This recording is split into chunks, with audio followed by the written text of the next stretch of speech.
wilderness, adventure, inspiration, community, feeling at home, healing, love, joy.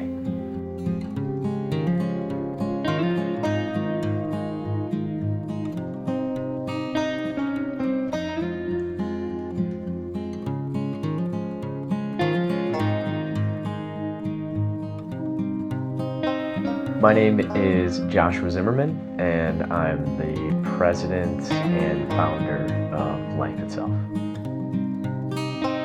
My mission started when I went to India and found myself. As I came back, the most important thing for me was to help others to rid themselves of suffering and find the light within themselves, to always know that they have the spirit inside and they're never alone. And with all the suffering that I had been seeing in the world, when I got back from India, I knew that it was my purpose to help reduce that and to promote enlightenment.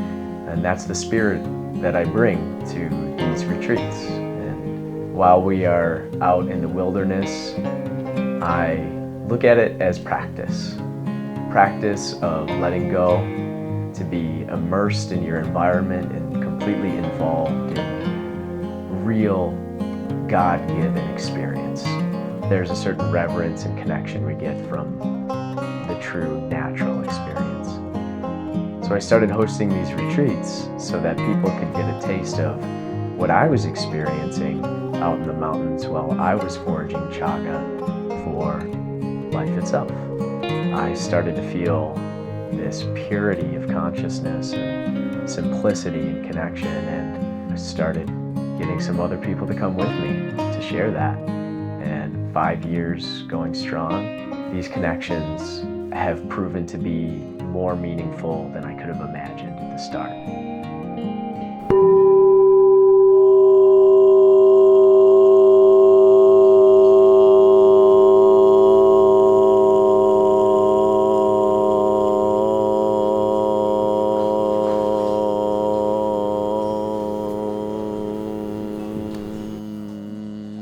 Mama cacao, may you be here, not out. Mama cacao, may you be here, not out. I'm Madeline. I journey here from Phoenix, Arizona.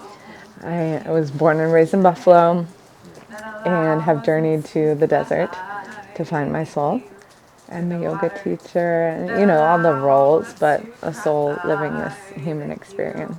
To the fire that allows I'm grateful us to be here. As a facilitator, I offered the medicine of cacao.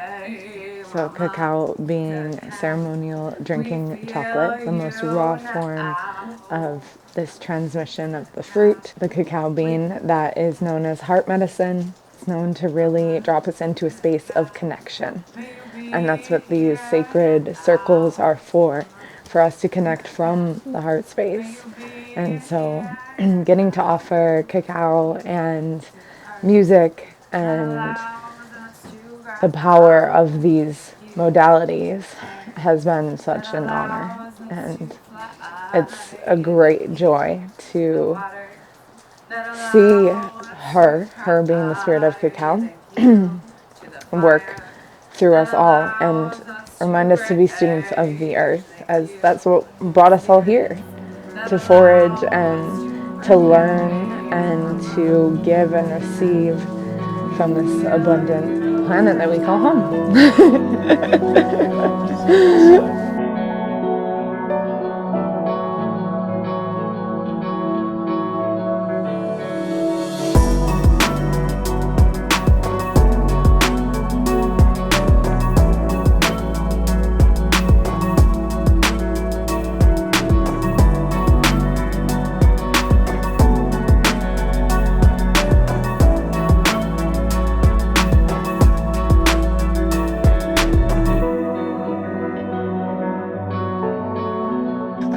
Jordan.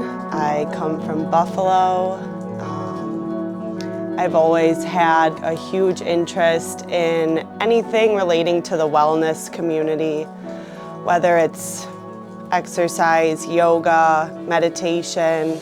So I guess that was kind of the basis for why I made that decision to come here. I knew there'd be a lot of other like-minded individuals. My name is Matt. I'm from Rochester, and really happy to be here. I wasn't really sure what exactly to expect, despite the very explicit, outline of things. It was clear what to expect, but I didn't know how it was going to feel. I think for me the most striking thing was how comfortable I was able to feel being who I am. It was really refreshing because it's not always the easiest thing to do, especially when you're with a bunch of people, most of whom you've met for the first time. And so I think that was something that really stood out to me as super special.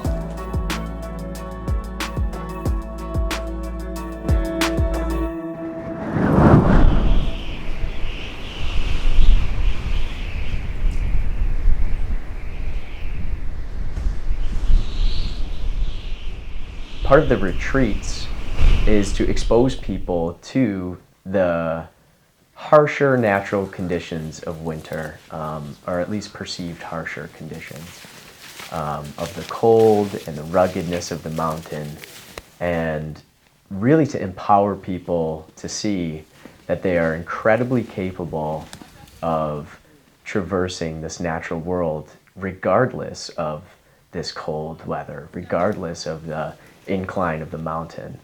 And the effect of drinking the chaga on the retreat is one that empowers us to keep going. Even if we've been out in the mountain for a couple of hours, there's still energy, the spirits are high, and we're excited still.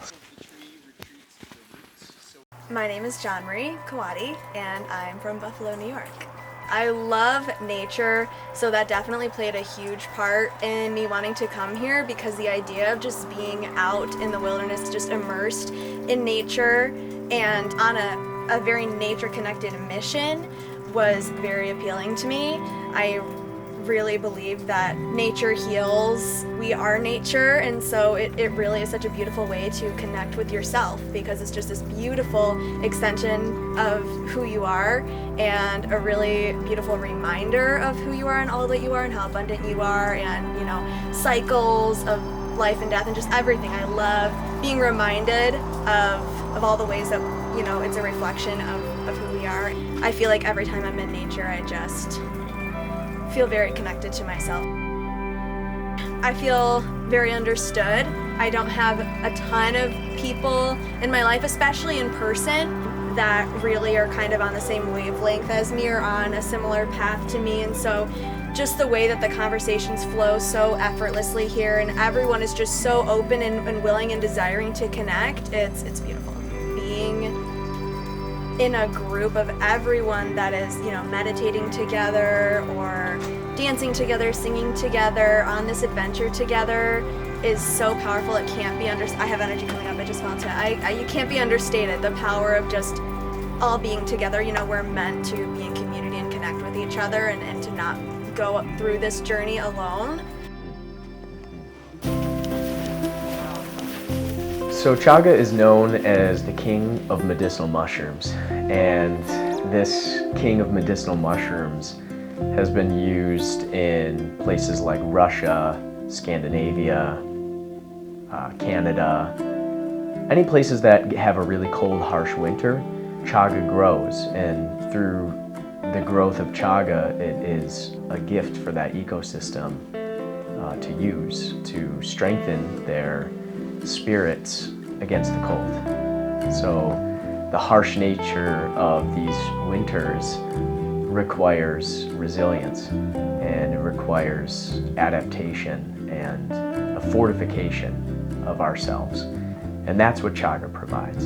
And there's a lot of scientific literature that backs that in the way that it enhances our immune system, in the way that it has the most antioxidants of any plant found, any substance found on this planet, meaning that it is just so great at ridding us of toxins, inflammation, pain, so that we can continue on, especially in the harsh winters.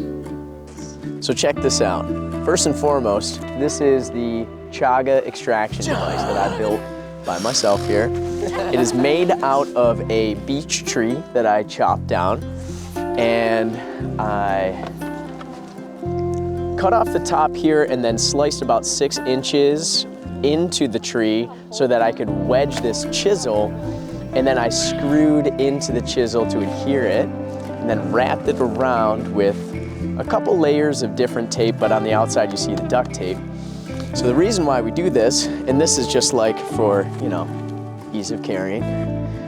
The reason we do this is because sometimes chaga is super high up in the tree, and me being a short guy, if I need to get a high piece of chaga, not only is it this tall, but as long as I can brace and hold here, we can get probably about to, I don't know, what is that, maybe 15, 20 feet, something like that. So enough to get a decent amount of the high chagas without any like power tools or invasive tools and stuff. So this is one of my favorite primitive tools that I've made, which I'm pretty proud of. I'm interested in really experiencing the microclimate of where chaga grows. I have some basic foraging experience, and what I've noticed is that you can just kind of feel when you're in an area that has that little microclimate where you're going to find what you're looking for. So I'm excited to experience that, see what else grows around near it. I don't have a ton of time to come out and do foraging, but when I do, I want to get the most out of it. I'm going to be paying attention to what other trees are out there, what other species of conifer are out there, and what else might be available to forage in the future. I am most excited to just know what it's gonna be like. Ever since I signed up for the retreat, I've just been envisioning things and hearing stories. How intense is it gonna be? And I'm just excited to stop wondering and just find out. We're gonna get out in here. I scouted this zone about 2 days ago, and we're starting here because in this area, there is a lot of chaga. Okay, so what I'm gonna do is I'm gonna turn everybody loose in here, and I'm gonna let you kind of just wander around, see if you can find it. Flag me down if you think you found some. I'll come over there and verify.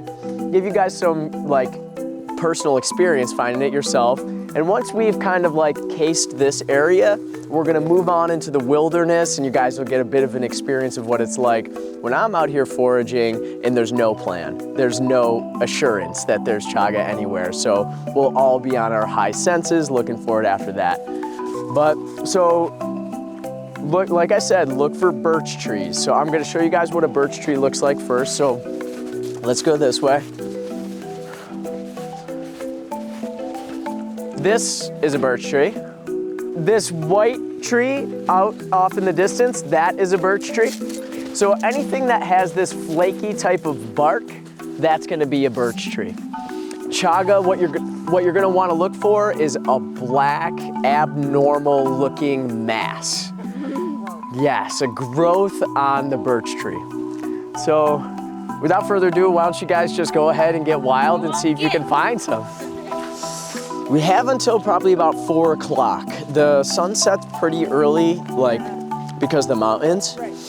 So it's not gonna be a super long day today, which is gonna be okay. Use I feel like this you can Yes, sir, that is absolutely right? it. And is it big enough? It looks like it had been harvested before, because you can kind of see on this end. this little break right It's there. like a regrowth. But wherever there is some, there is many. Basically once we got there. Turn your vision on. Give it an up and down, look around. And the way that I've really found to train my eye is look for an abnormality on the tree. So if you see something that is out of the ordinary about the tree, just tune into it. Angle it down, or angle it up a little more. It could be anywhere from here to here. Like, they could be huge. Oh. Maybe give it a little shimmy situation. Feels like it. Yeah, as soon as you see it move, then just, yep. Did you get the? Alicia. You did. I'm Sophie. Sophie, nice to meet you. My first piece of chaga. Nice to meet you. Although I didn't find it though, so I don't feel it's fully okay. accomplished. The lodging is incredible. Like, oh my God, this cabin is amazing. I can't believe the land, the views, the mountains. The cabin is huge. It's so cozy. I love it. The people are just so friendly, so welcoming. It was like a constant reminder for me of to just be an observer and take everything in. Just being around so much love and such a community. It's not something you find in the everyday world.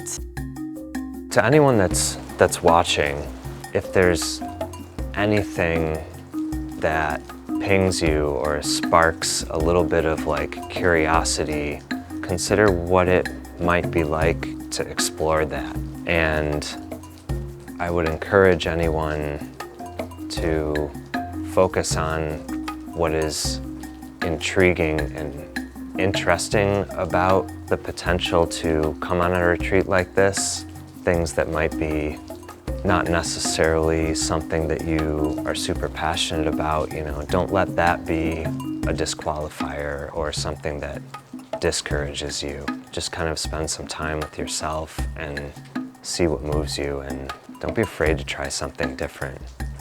I definitely felt a lot of resistance on many levels. Even just at first when I was like, oh, I can actually make the retreat this year. And there was like some other things coming up around the financial fear. It was a whole thing, and finally I was just like, stop overthinking. Like, thinking is not the friend of your intuition. Everyone was just trying to help each other out. Everyone was just trying to connect in some way or another. And I think that comes back to, again, just being open to each other and our energy and just letting it all come together. I'm so happy to be here. You have no idea. I saw the posting and I was like, I gotta come up with this money now because I want a spot. Like, I gotta go.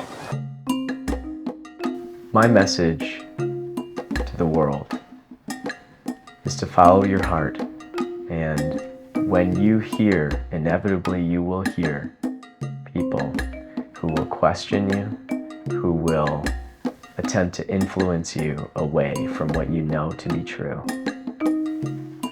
Take a breath. Understand that that is their perspective, and then return back to your heart. And as long as you truly dedicate yourself and work, you gotta do it. It's not just gonna happen. But if you do it, and you have the energy to, you will accomplish your dream, and you will change the world.